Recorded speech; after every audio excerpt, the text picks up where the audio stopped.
Hey guys, welcome back to the channel. Today I'm in Toms River, New Jersey, and this particular customer actually found me on YouTube and decided to have me come out and upgrade the service here. It's an underground service, and this is the existing meter. In a moment we're going to cut this tab and pull the meter. This is the beautiful panel that we'll be changing out today.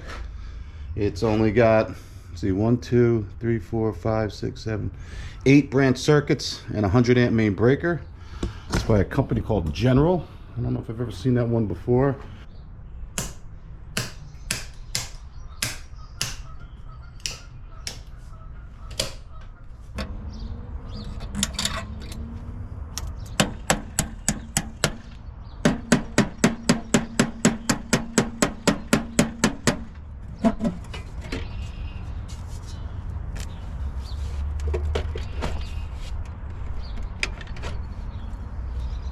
So now that we have the meter replaced, let me tell you the rest of the job here. So in New Jersey, if we change out the panel, we don't have to put the disconnect in. If we change out just the meter or the riser, in this case the underground, we don't have to put the disconnect in. But if we change the meter and we change the panel, we have to put the main service disconnect in. So on this particular job, this meter can's kind of beat up. It's not too bad, but he wants it changed. It's already 200 amps coming from the street. It's a 200 amp meter. So it doesn't look like we have 2-watt feeders here, but that's on JCP&L to upgrade that or change that. But we do have a 200 amp meter, and this is in pretty good condition. So I'm always nervous about undoing these terminals right here ahead of the full upgrade, because sometimes these like to break. But being that they're flatheads here, I'm going to use a thick, beefy flathead screwdriver, and I hope there's no problems with breaking into the equipment in here. Otherwise we'll be in trouble and we'll have to repair that.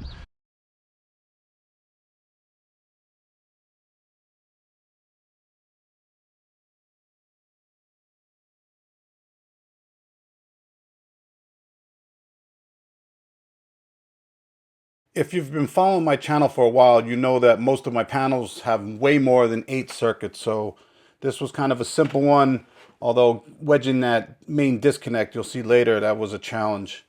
But first thing we want to do is we want to remove this panel, get started, see what we have doing here. We're going to remove some of the sheetrock so we can fit the new panel in. You'll see in a moment here the supply service entrance conductors from the meter to this panel come into the back of the meter and then into the back of this panel, and that's where we need to relocate that entrance through the main disconnect. You'll see shortly.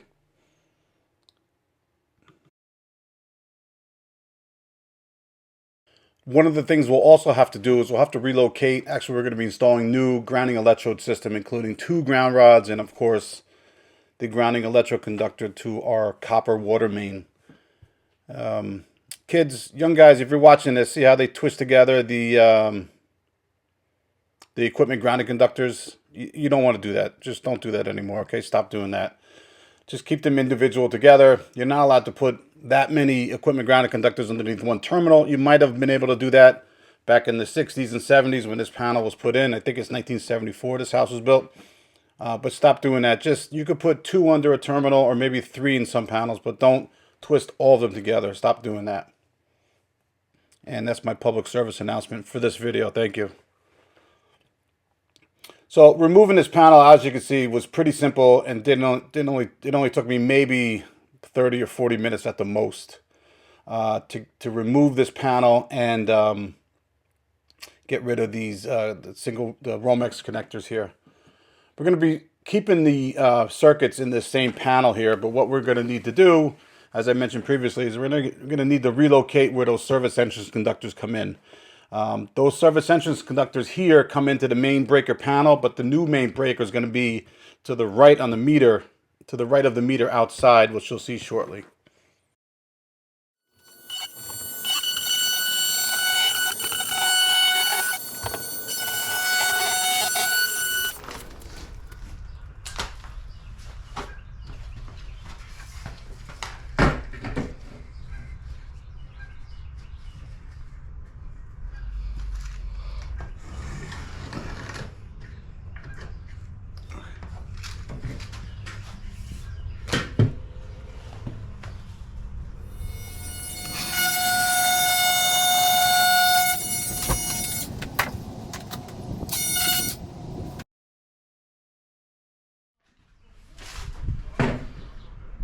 use a box level to draw straight lines and plumb lines for doing electrical work. It'll help you align your straps or whatever you're doing to draw a straight line.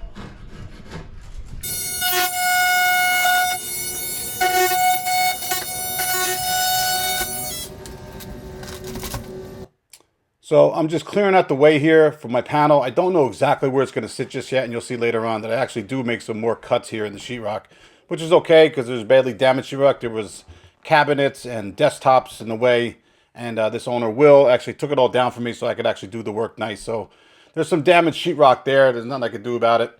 I did patch up some, and when I go back there for the final inspection, I'll patch some more.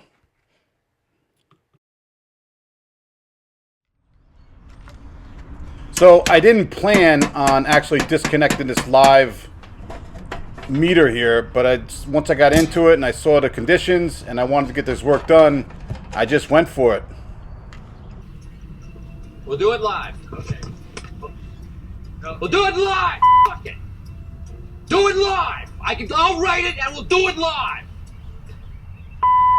Thing sucks. 4, 3. So yeah, I decided to do this live, and when I was doing it and I thought of that clip, I'm a big Bill O'Reilly fan, and I don't care if you don't like Bill O'Reilly. I like Bill O'Reilly. I like listening to the podcast. I really don't watch any news, but I listen to Bill, and I get all my information, most of my information there. So thumbs up if you like Bill O'Reilly.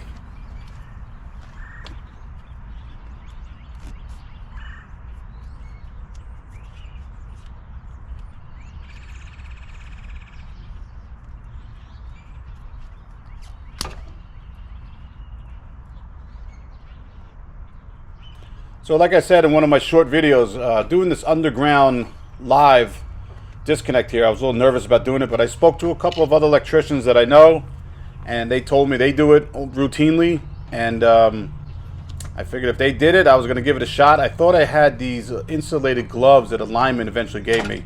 There, now you see how my screwdriver just dropped right there? If it was still touching the hot conductor, that would have blown up in my face. It would have been a ground fault right in my face, and I would have been bad. What I'm doing is I'm just using my lineman pliers to hold the clamp tight as I unscrew the pressure on the conductor. And then you'll see here, very carefully, I'm going to pull the connector out and out of the way. And then once the connector is out of the way, I'll pull the conductor out of its slot without hitting the grounded can, they say. And that's the enclosure, the metal enclosure is grounded. And there it is, it's free. So both conductors came out. I used rubber splicing tape to cover up the live ends. And then when I put the new meter in, I'll connect those same live ends without doing any splices on it at all.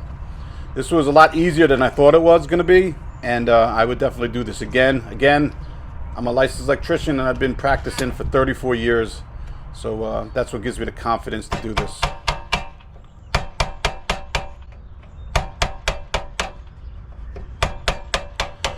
This is how I undo the lock nuts here. I'm actually taking apart the plastic bushing first.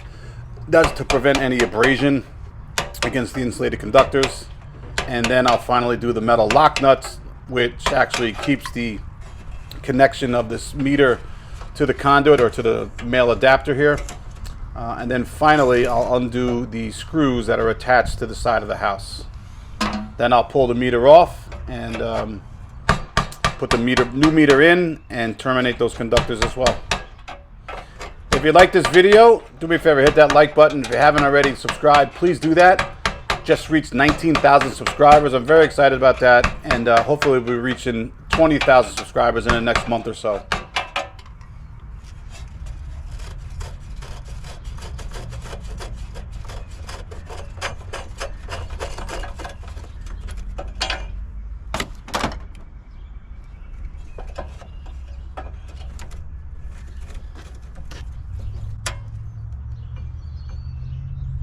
Did it.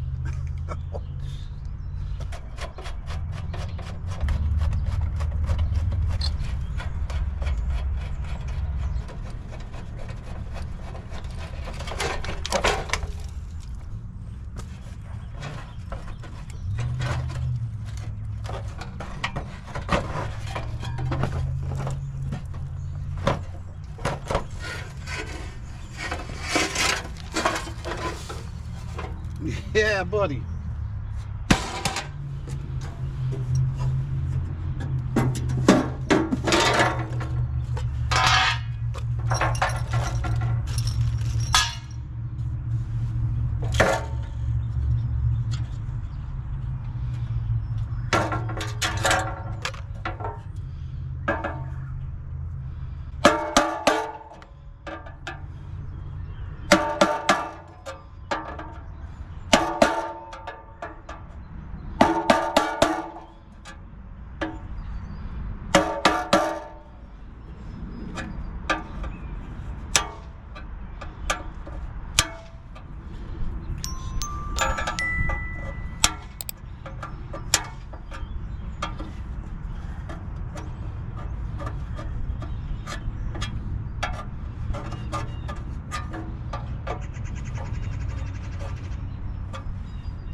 This work may look easy, but knocking out those concentric knockouts can go the wrong way real fast if you're not careful. So this is definitely a skill that's obtained over time and with experience. So take your time when knocking out those concentric knockouts. So I'd have to admit I was definitely a little bit weary about this. Remember, those are live conductors right there, and I got rubber tape around them. But once I stick them in through that enclosure, if the tape comes undone for whatever reason or the insulation is missing, I'm holding on to that metal enclosure and I'm standing on the earth. I give a direct path for that return current to go right back to the transformer.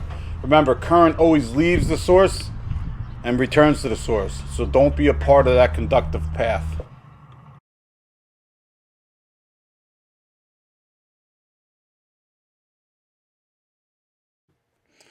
All in all, I would definitely do this again. This was a little bit dangerous, but as soon as I saw that those terminals could be undone with the flathead screwdriver, that's how they came undone.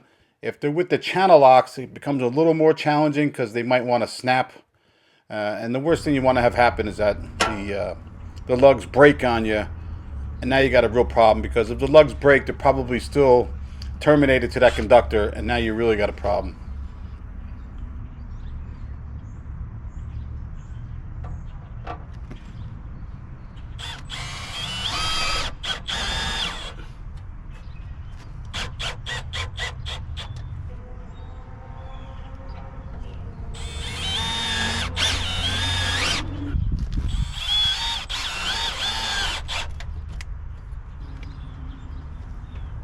German Shepherd, beautiful. I got one too. Really? Yeah, long hair. How old? Electrician too. How old? Him? Yeah. Almost 3.5. Nice. So it turns out that guy, not only was he a German Shepherd owner, but he was also a licensed electrician. I think he said he was 72 years old, so he's been an electrician for a long time. I like hearing from the old timers. They share a lot of good stories and useful tips for working and learning about the past of our trade.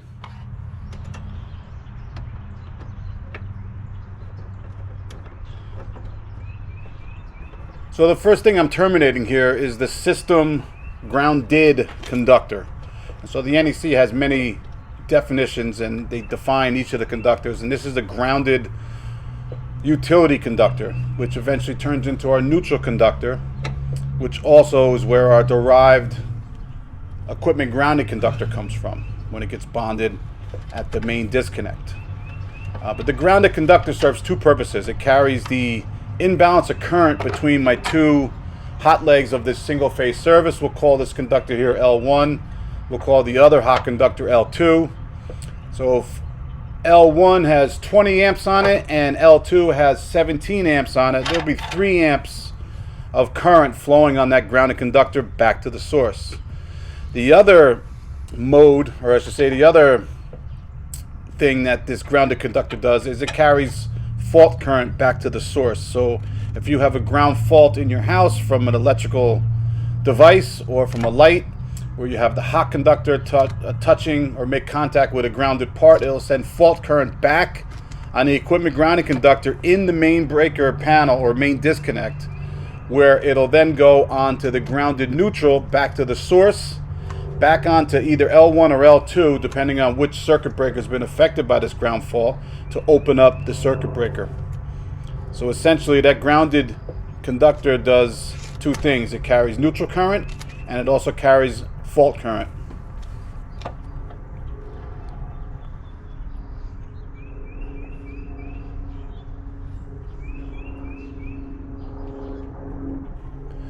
I gotta say, I was more concerned about getting the conductors out of the old meter than I was putting them in the new one. But here you got to be very, very careful. You don't want to become a part of that circuit.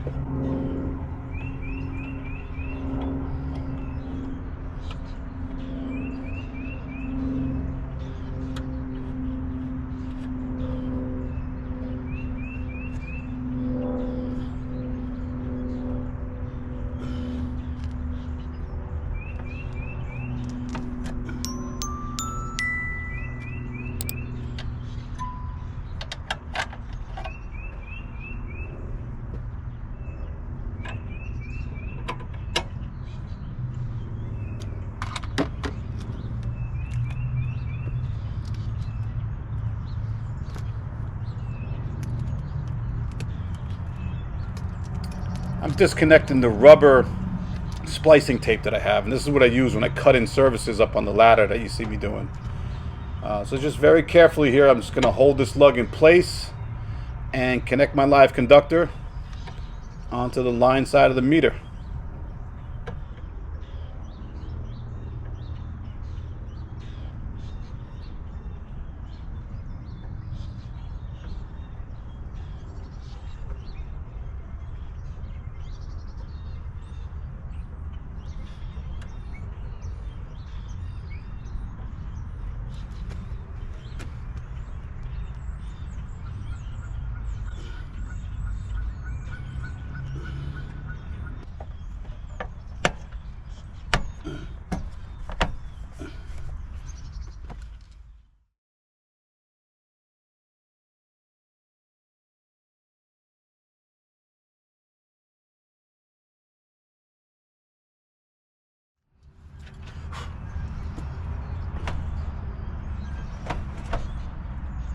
So here's where it gets very, very interesting. So before, the supply to the main breaker panel inside the garage just came through the back of the meter. But I can't do that anymore, because if I did that, then it'd come right into the center of my panel. But now that the panel is much larger than the previous panel, that nipple will be coming right through where the bus bar is, where the circuit breakers land. So I have to figure out where the wiring from the main disconnect is going to come in to this panel here. It's a main lug only panel. It just has the main breaker in there in case we want to add portable generator wiring sometime. And the panel's like another $20 to have that main breaker, so I thought it's a good idea to have it.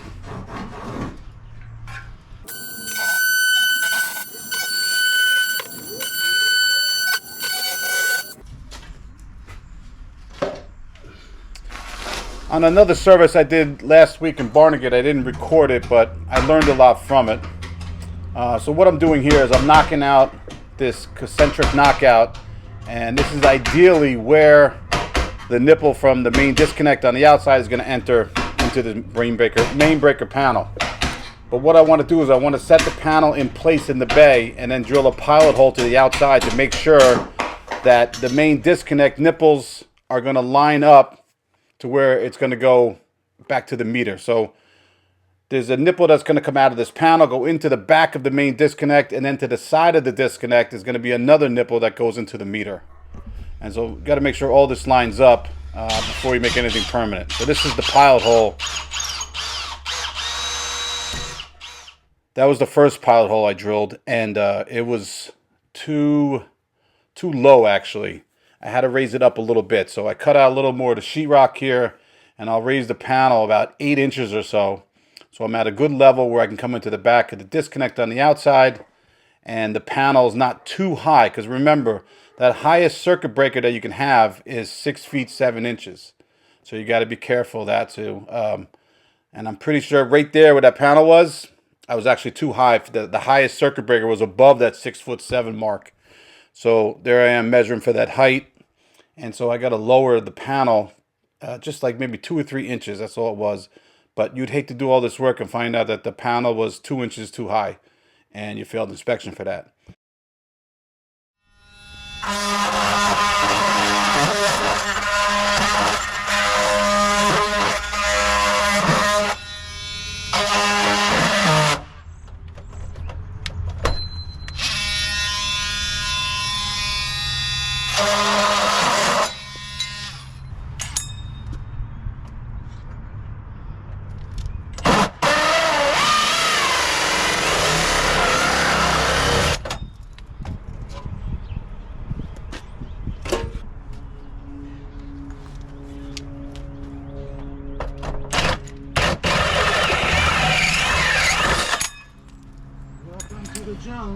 I had to use a steel nipple here because if I used back-to-back male adapters, it would have been too long and the disconnect wouldn't have sat flush. So this is a 2.5 inch close nipple, and what I'm going to do is I'm going to use duct seal here to keep it in place while I go around the other side to attach the other lock nut on the other side. Inside the main disconnect will be a bonding bushing, so this is all properly bonded.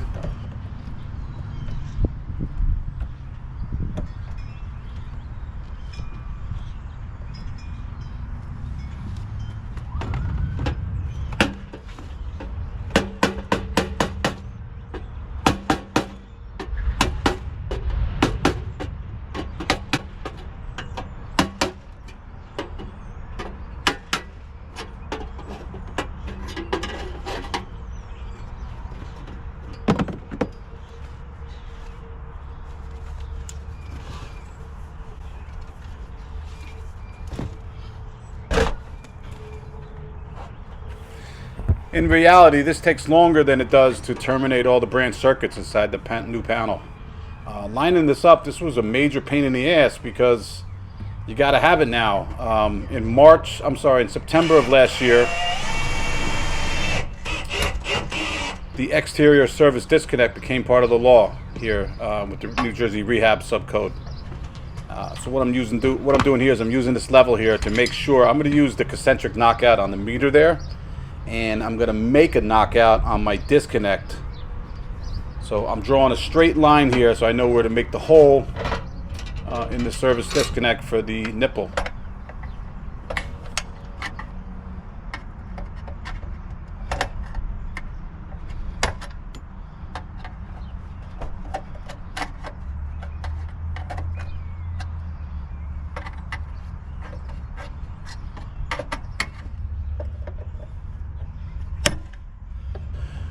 The lugs at the top of the meter, that's the line side. And then the lugs on the bottom is the load side. The load side are the conductors that'll go to the main disconnect, which I'm working on getting installed right now. When you put the meter in, you can see the openings in the meter just beneath the line lugs and just above the load lugs. When you push the meter in, the two on the top will get sandwiched in, and the two on the bottom will get sandwiched in. And that's how you complete that circuit to supply the current to your main disconnect. So that's why I don't put the meter in until the end, until everything else is in place, so I can work safe.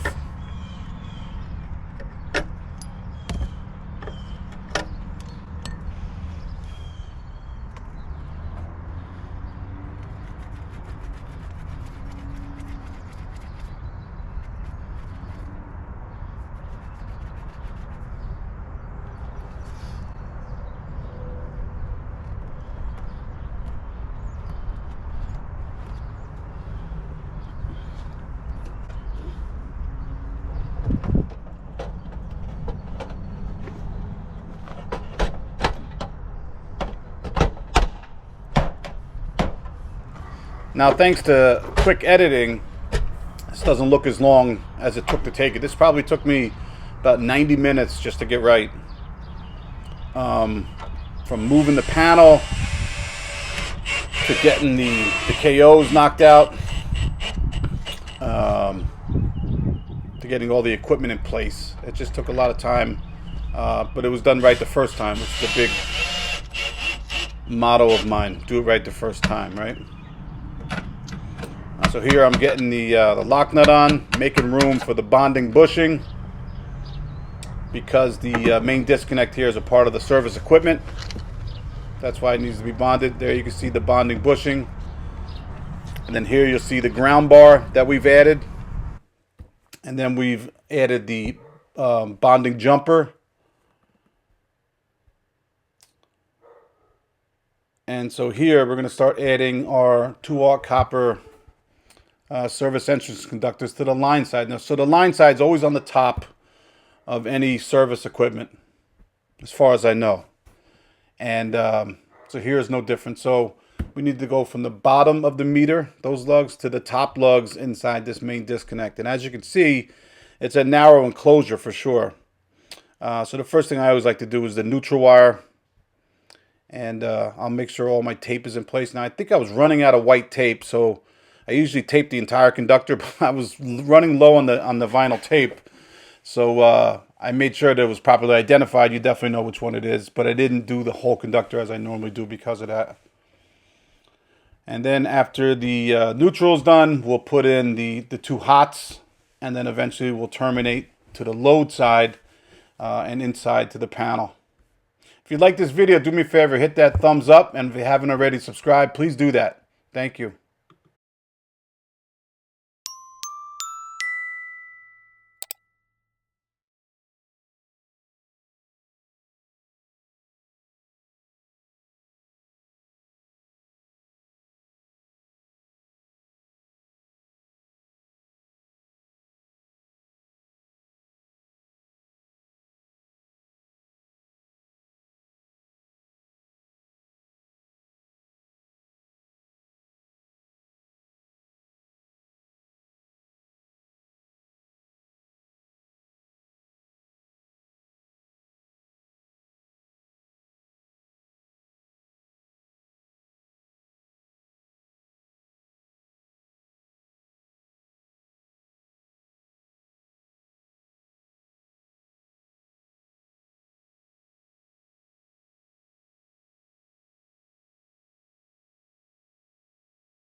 I always get questions about this Klein insulation remover tool. I had to buy a new one. I was having a problem with the original one I had. So this is a brand new one, and it's working just great. Once you have a tool like that, you can't imagine going back to using your utility knife to strip the insulation on a conductor such as 2-aught copper here. So I'm glad I got that. That's my Klein, and I want to say it's less than $60. Definitely worth it. It does 250 MCM or KC mil. It does 2-aught copper, or 2-aught size conductors, 3-aught size conductors, and 4-aught size conductors, which is a 200 amp aluminum conductor, the 4-aught conductor. Definitely highly recommend that tool from Klein. All right, so this is my this is my service disconnect, and the meter is all set and ready to go. So I put the cover back on there so nobody gets hurt. What I'm doing here is I'm using the exterior rated duct seal to prevent any air from traveling through this nipple inside to the panel. So in the winter time, when it's cold outside in the meter, that cold air will travel through this nipple into the panel on the inside where it's nice and warm, and condensation will form. And then once condensation gets in there, things will start to rust, and in 10 or 15 years you'll have a panel that's full of rust. So that's why the duct seal is there, and it's actually required by the National Electric Code. So if your electrician is not doing that, he's not doing his job.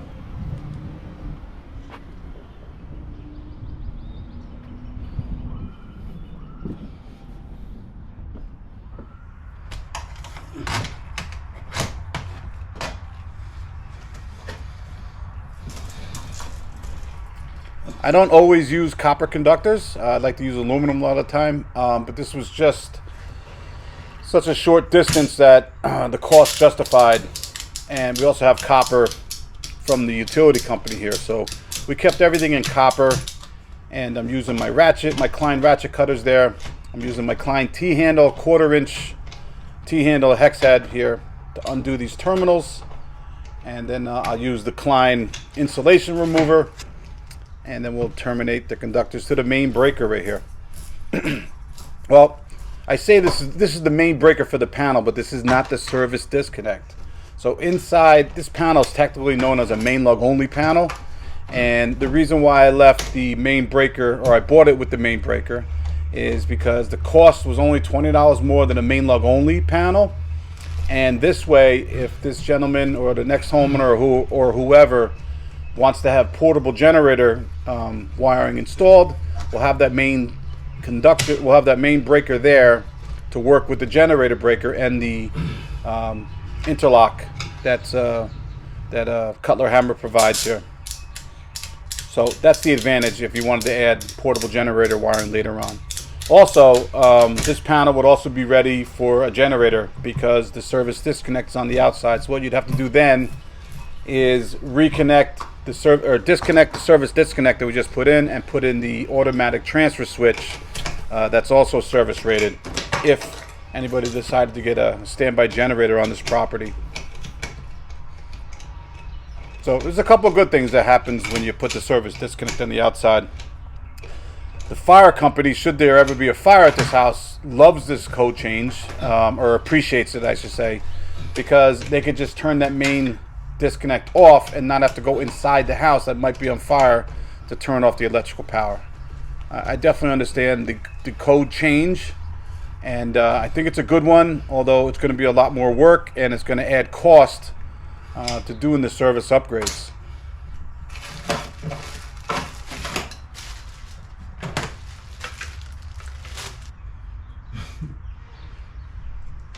Let me know in the comments what you think about the service rated disconnect on the outside, whether you like it or whether you don't like it. And also you can let me know if you're a licensed electrician, an apprentice, or just a DIY, or just somebody that's interested in electric work. I'd be curious to know what your opinion is of the exterior disconnect.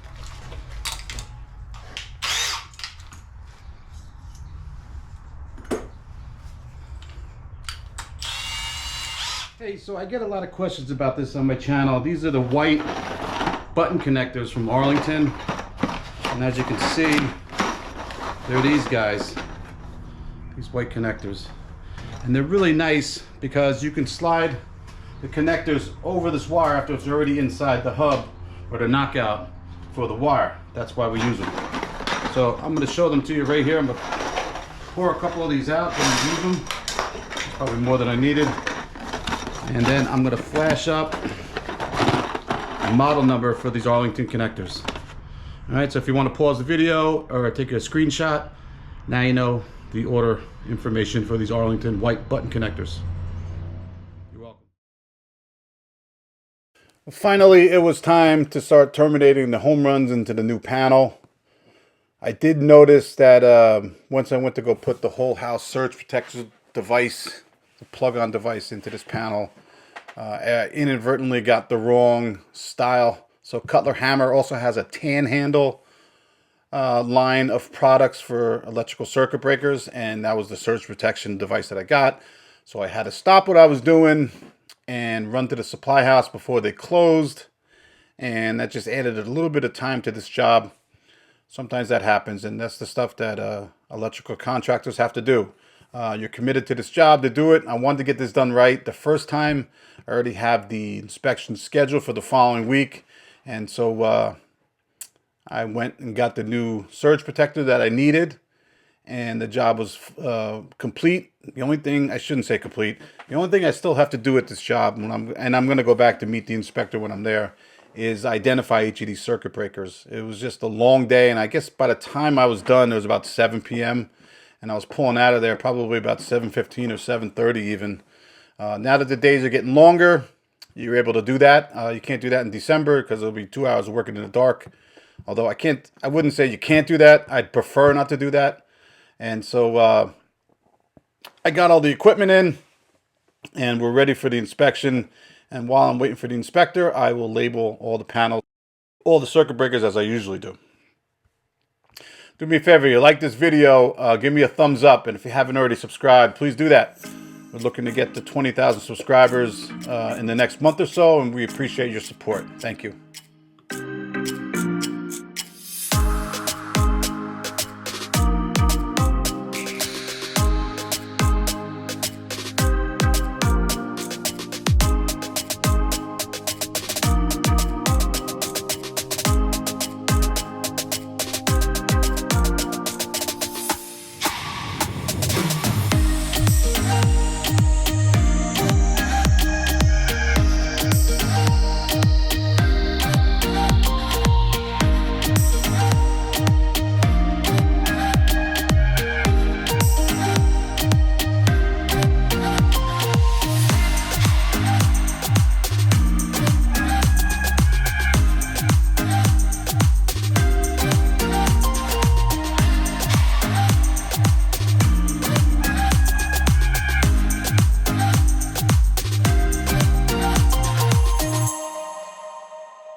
It's always important to check your work before you install the meter. Once you install that meter, your intention is to liven up the entire new electrical service. And the last thing you want to do is to have any continuity between any of your conductors as long as that main disconnect is off. So what I'm doing here is I'm checking for continuity between either of my hots and either of the hots to ground. And if there's no continuity with the main breaker off and the service panel breaker off, then we are good as far as the wiring go, and everything should be okay to turn on, or rather connect the meter into the meter enclosure here. So that's what we're going to do. Still, one time when I put the meter in, I had a problem, and that was a scary experience I never want to experience again. So obviously the meter is good here, so I'm going to check on the load side now to make sure I have 240 volts between both of my live conductors, and I do. And then I'll check the line side. Well, I'll turn the main breaker on here, and I'll check the load side terminals to make sure I have the proper voltage there. I do. Then I'll check each leg to ground to make sure I have 120 volts. And because I have those covers on this main breaker inside this panel here, I no longer have access to check it at the main breaker. So what I'll do is I'll turn on all the individual circuit breakers here. I'm pretty confident that we're good. But what I'll do is I'll check with my testers here to each of the legs on the bus bar. And so you got to be careful here to not cross up the testers and cause a short circuit. But here's the end of the boiler, the grounding conductor rather, for the main water pipe. There's how it's bonded. And over, as you can see, as the video cut out, I just can't get a strap back to because I can't get there. So I'm not too worried about somebody hitting it with a car or a bicycle or somebody messing with it, because if I can't reach it to get a strap on there, who the hell else is going to reach it? And then of course the hot and cold water pipes. They were previously jumped out by the, I guess, the plumber, because this water heater is pretty new. All we did, they had number 6 on here. We upgraded this for 200 amp. Now that's number 4 copper. I really hope you guys enjoyed this video. It was a long day of work. I'm glad we got everything done in one day. Now when I come back one day, I think next Friday is the scheduled final inspection. I'll be all set, ready to go. I got some little patching to do, and then label the panel, and this job will be wrapped up. Thank God. Thanks for watching. If you haven't already subscribed, please do that, and we'll see you on the next one.